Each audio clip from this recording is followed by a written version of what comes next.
Oke, oke, oke. Perkenalan dulu kali ya? Ya, Halo Bro Tim, halo semuanya. Perkenalkan, nama saya Mirza. Langsung ke pertanyaannya. ya, Saya ada 2 pertanyaan yang sebenarnya nggak nyambung ke kripto. ya, boleh. Boleh ya? Yang pertama, bagaimana caranya membuat sistem delegasi dan bagaimana Oke. cara memilih orang untuk di sistem delegasi itu? Oke. Yang kedua, kalau lu kembali ke umur gua 19 tahun, dari pagi sampai malam, time allocation lu bakal kayak gimana? Dengan catatan lu harus sambil kuliah. Itu aja, thank you. Oke. Pertanyaan bagus ya. Kita akan jawab dua-duanya ya. Jadi ini by the way, kalian boleh feel free ya. Ini karena kesempatan kalian datang sini, kalian bisa boleh tanya apapun. Mau baik dari dalam kripto, investasi, di luar kripto, feel free, boleh tanya apapun. Yang pertama pertanyaan adalah gimana caranya delegasi, ya kan? Delegasi itu hal yang simple untuk dilakukan, ya. Jawabannya adalah delegasi itu leverage, ya kan? Jadi gue selalu ngajarin orang itu ada ini konsep yang gue punya ya. Jadi kalian tahu nggak konsep leverage ya? Ini kalau kalian cuma tekan sedikit, ini kalian bisa gerakin sesuatu yang sangat besar. Archimedes pernah bilang, give me a lever long enough, ini kalau panjang enough, dia bisa gerakin bumi. Itu. Ini konsep leverage. Jadi itu adalah konsep leverage. Jadi yang pertama itu adalah kita sebutnya bisa keringat manusia. Keringat manusia. Yang kedua itu adalah capital. Nah, yang paling baru ini kita sebutnya code. Gitu. Nah, keringat manusia ini yang tadi disebut dengan delegasi. Atau ini bisa disebutnya, kita bilangnya human capital aja lah biar gampang ya. Human capital, bahasa Inggris. Human capital, capital sama code. Ini adalah leverage. Kenapa? Dengan lu punya keringat manusia yang lain, lu bisa bebasin waktu lu. Karena kita manusia ke-constraint sama apa? Waktu. Ya. Jadi kalau orang yang nggak mengerti leverage ini, dia akan running around, lari-lari, waktunya tuh habis. Ya. Sedangkan orang yang paham konsep 3 ini, ya 3 leverage utama ini leverage utama menurut gua. Ini yang paling kuat. Kenapa misalnya Gojek itu bisa punya banyak sekali orang nganter-nganter tanpa punya satu motor pun? Karena dia leverage di sini, gitu. Dia leverage code. Tapi dia atau sebenarnya dia tiga-tiganya ya. Dia pakai capital orang juga, dia juga pakai keringat manusia. Nah, pertanyaan dia kan lebih ke yang keringat manusia. Tapi kalau kalian mau belajarin konsep full dari leverage, ini 3 ini kalian pakai, ini kalian pasti jadi orang kaya. Karena waktu kalian udah nggak ada constraint lagi. Nah, keringat manusia ini gimana caranya kita bisa delegasi dengan baik? Jawabannya adalah, pertama, ya, apa yang bisa didelegasi dulu tasknya. Gitu. Jadi misalnya lu 1 orang nih. Oke. Kita kasih contoh karena ini ada kamera sini, video editing agency. Iya kan? Cara lu mendelegasi adalah tasknya apa aja yang harus dilakukan. 1, klien nih misalnya. Ketemu klien. Ini kan AR ya biasa orang bilangnya. 2, tasknya harus ngapain lagi? Harus deliver. Harus deliver konten yang mau dikeluarkan dan lain-lain. Ini bisa nggak didelegasi gitu? Ini kan ada deliver, ada apa? Ada videographer. Ini ada juga yang namanya editor. Ya. Jadi ketika ini ada job-jobnya, terus ini kan ada 3 lagi nih ya. Ada ops sebenarnya. Ops ini apa? Accounting. Karena kalian harus bikin buku kan, kalau misal kalian mau bikin bisnis gitu. Jadi ini harus pelan-pelan. Nah, yang paling penting untuk dilakukan tuh biasanya apa? Ya, jawabannya adalah ini kan, handling klien. Ini pasti kalian masih handle sendiri nih. Basically kalau kalian baru mulai bikin agency ya 3 ini kalian handle sendiri. Nah, kira-kira nih dari semua ini yang paling gampang didelegasi yang mana sebenarnya? Kalau kalian bikin video agency, itu pasti udah yang kalian paling jago tuh antara di 2 ini biasanya ya kan? Ini yang kalian dibayar utamanya, gitu loh. Jadi yang pasti pertama didelegasi yang ini. Accounting dulu yang kalian delegasi. Kalian cari orang gitu loh. Cari orang yang SMA bisa accounting, bisa bikin buku, dibayar misalnya 500.000 aja mau gitu. Nah ini udah level pertama. Kedua, videographer sama editor. Kalian lebih jagonya di mana? Kalian lebih dibayar untuk yang mana? Pertama editor kalian bisa ganti dulu gitu, dibantu assist editor misalnya. Kalian masih ngeliatin gitu loh. Ini ada asistennya. Asisten videographer. Gitu. Mungkin klien akan kalian masih pegang sendiri semuanya. Cuman ketika kalian akhirnya ini kalian transisi, ini kalian jadi full time,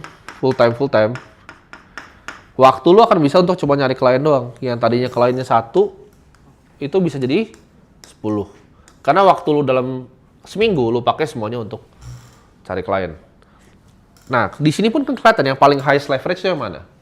Highest leverage itu dari sini pasti. Karena nyari ini lu bisa unlock yang lain gitu. Nah, ini akan terpakai di semua perusahaan. Lu perlu human capital. Itu kenapa perusahaan-perusahaan bisa jadi besar gitu. Semua perusahaan tuh pasti akan delegasi keringat mereka. Karena orang tuh nggak mungkin bisa dibagi banyak gitu. Tapi lu kerjaan lu bisa kira-kira bikin seperti ini. Jadi ini adalah formulanya kalau lu mau bisa delegasi ya. Kita akan bahas lanjut di luar ini ya. Leverage yang kedua tuh capital. Capital itu sesuatu yang sangat unik di era sekarang ya. Kalau misalnya kalian perhatikan ya. Ini adalah diagram yang mungkin orang banyak yang nggak paham ya. Kita pakai contoh misalnya di luar aja ya, atau kita pakai perusahaan luarnya biar enak deh, Grab misalnya. Grab ini dapat duit dari mana? Dari customer kan? Customer itu kan bayar Grab. Grab itu dapat duit dari mana? Dulu sebelum dia bikin aplikasi bisa bikin nggak? Dapat duit nggak dia? Dari investor pasti. Investornya apa biasanya? Kalau yang kayak startup itu apa biasanya namanya? Venture capital. Ya kan? Jadi customer itu kasih duit ke Grab, venture capital kasih Grab. Grab itu untuk bisa kasih jasanya dia kasih duit ke siapa biasanya? Mitranya. Ke mitra. Kan? Dia ngasih duit paling banyak kemana untuk bisa mendapatkan customer? Ada yang tahu? Ke customer itu sendiri. Perusahaan. Perusahaan iklan paling besar di dunia apa? Ada yang tahu perusahaan iklan paling besar di dunia? Kamu pakai setiap hari loh. Ya, Meta, betul. Grab itu bayar Meta. Meta bayar siapa?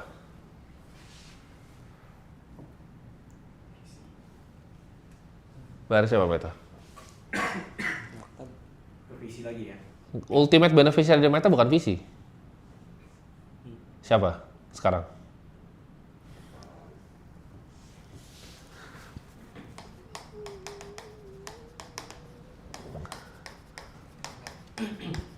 Ultimate shareholder.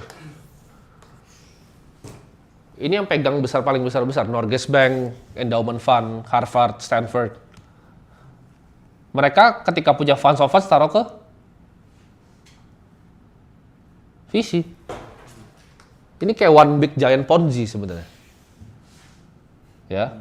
Ini kenapa yang di sini tuh jadi kayak dewa. Orang yang punya capital di era sekarang tuh akan jadi dewa. Nah, ketika lu punya capital, lu bisa bayar orang, lu bisa melakukan hal-hal yang lain. Ya. Ini adalah cheat code-nya ini nggak bakal ada yang pernah gambarin kayak gini di Indonesia. Ini nggak ada yang punya, satu negara ini yang tahu begini nggak banyak gitu. Tapi cara kerja kebanyakan perusahaan tuh sekarang begini, dan cuma satu biasanya yang diuntungin. Nah, ultimate shareholder adalah orang paling banyak punya capital. Biasanya apa formatnya? Kampus punya endowment fund, sovereign wealth fund, ya. Misalnya kayak Norway punya, Kuwait punya, Abu Dhabi Investment Management. Jadi capital ini akan jadi something yang very very powerful gitu. Karena ketika lu bisa leverage orang punya keringat aja, lu udah bisa bikin toko bakmi. Ya kan? Toko bakmi yang kebanyakan orang punya di daerah sini, orangnya udah nggak kerja di situ biasanya, atau kecuali ya dia masih nggak percaya, dia masih di level yang ini gitu. Acek-aceknya masih di situ gitu. Cuman mostly yang gua tahu, yang gua lihat orangnya udah nggak di situ. Mereka udah berhasil melakukan yang ini. Tapi mereka coba kita naik level ke atas. Kita naik ke level ke atas, bakmi ya. Ini kan yang kompleks nih, bakmi. Level capitalnya apa? Next. Leverage capital dari toko bakminya. Ini akan berguna loh dalam kalian journey investasi. Karena ini, kalian mungkin ada yang ngira pertanyaan dia nggak nyambung. Ini sangat nyambung. Kenapa? Karena ini cara lu mikir sebuah bisnis. Gitu loh. Ayo. Naik capital apa? Ada yang bisa jawab? Buka cabang. Pinter. Buka cabang, tapi yang lebih efisien lagi dari buka cabang apa? Franchise. Jadi kalau toko bakmi itu kan pertama dia bikin toko pertama. 2, dia franchise. Dia pakai capital orang. Ya. Kalau dia mau tambah code, ada yang tahu dia apain?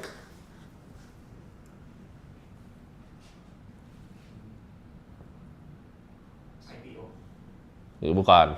Code itu apa namanya? Lu bisa bikin sistem ya, pakai IT. Apa yang bisa lo lakukan? Ya, bisa bikin web, bisa bikin aplikasi. Itu satu. Cuman yang lebih gampang apa? Dia bisa bikin cloud kitchen untuk kirim. Untuk bisa kirimnya cepat.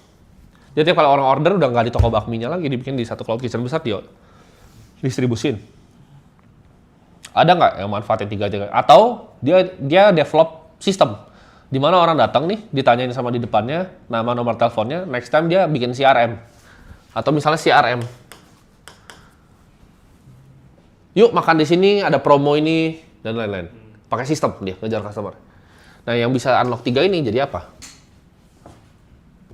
Jadi bakmi besar biasanya, atau ordernya udah dari iPad. Nah restoran yang nyampe 3 ini ya namanya Haitilau.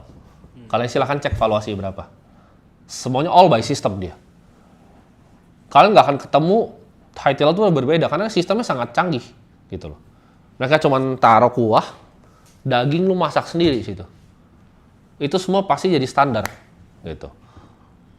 Nah jadi kalau lu mau lihat yang paling besar-besar di dunia itu mereka punya 3 ini.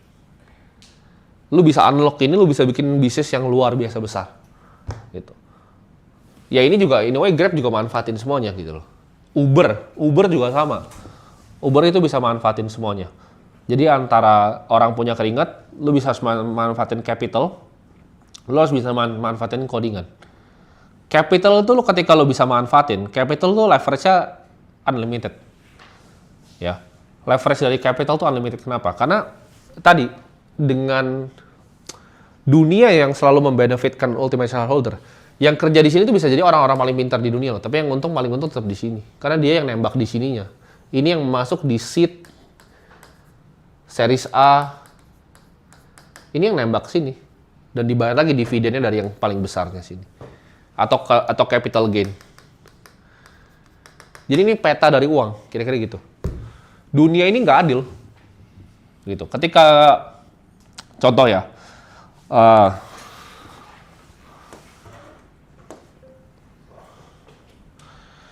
ketika misalnya gue jadi pemegang saham di Nvidia ya, otomatis apa? Kalau gue jadi pemegang saham di sini, ini ada orang kan yang kerja ini, ada CEO, ada Jensen Huang, ini ada board membernya, ini ada employee yang dibayar pakai ESOP atau MSOP. Ini orang-orang terpintar di dunia yang kerja. Tapi orang yang pegang saham ini akan selalu yang menang. Shareholder tuh selalu menang. Kita tuh hidup di zaman shareholder ekonomi. Ketika lu gua kasih 100 miliar rupiah, lu nggak akan mikir untuk bikin pabrik atau bisnis apapun. Lu akan biasa cenderung untuk mikir beli perusahaan kayak gini. Kenapa? Karena lu dapetin ini semua. Gitu. Jadi harus paham ya peta dari uangnya. Nah mungkin jawab pertanyaan kedua dia. Pertanyaan kedua dia adalah gimana caranya gue akan bagi waktu. Nah gue lihat dulu nih apa yang mau dikerjain gitu, apa yang mau dibikin. Ketika gue udah tahu apa yang mau dibikin, gue harus fokus gitu. Fokus tuh nggak bisa banyak-banyak hal. Fokus tuh antara 1 atau 2 aja. Ketika lu udah fokus, lu harus bisa pikir gitu loh. Misalnya oke, gue ada waktu cuma segini. Cara manfaatinnya gimana? Cara make the most dari waktu gue gimana? Gimana caranya gue create leverage? Itu fungsi dari waktunya. Misalnya lu mau bikin toko bakmi, jangan mikir oke bikin cuma 1 toko bakmi. Pikirnya gimana caranya tadi sampai leverage yang paling atas. Semuanya sama gitu loh. Lu mau bikin toko laundry, lu mau bikin toko nasi goreng, semuanya sama. Makanya mau bisnis investasi itu pure skill gitu. Ini aja kalian banyak yang nggak paham kan peta uang yang tadi kan. Iya, itu lu nggak akan ketemu satu negara ini di manapun nggak akan ada. Kan itu otak gua sendiri, itu isi original tuh. Karena gue juga dulu gue pikir-pikir kan, oke peta uang gimana? Meta tuh advertising revenue, Google advertising revenue, dapat dari mana? Paling banyak dari startup. Tapi startup ini dapat dari mana uangnya? Dari visi. Visi dapat dari mana? Kadang dari shareholder yang mereka pegang sendiri gitu loh barangnya. Jadi semuanya itu akan cuma lari ke satu tempat. Ini dunia yang pemain finansial tuh sangat diuntungkan. Jadi kayak misalnya contoh, gue adalah shareholder dari BCA gitu kan. Gue pegang 0,02 dari perusahaannya. Apakah gue lebih pintar daripada orang-orang yang kerja di sana? Belum tentu loh. Mereka lebih ngerti running BCA dibanding gue nggak ngerti apa-apa. Tapi pendapatan gue per bulan jauh lebih besar dibanding manajer-manajer di sana. Bisa belasan kali lipat gitu pendapatan bulanan gue. Kenapa? Karena gue udah ultimate shareholder. Pemegang saham tuh kan selalu diuntungkan. Gitu.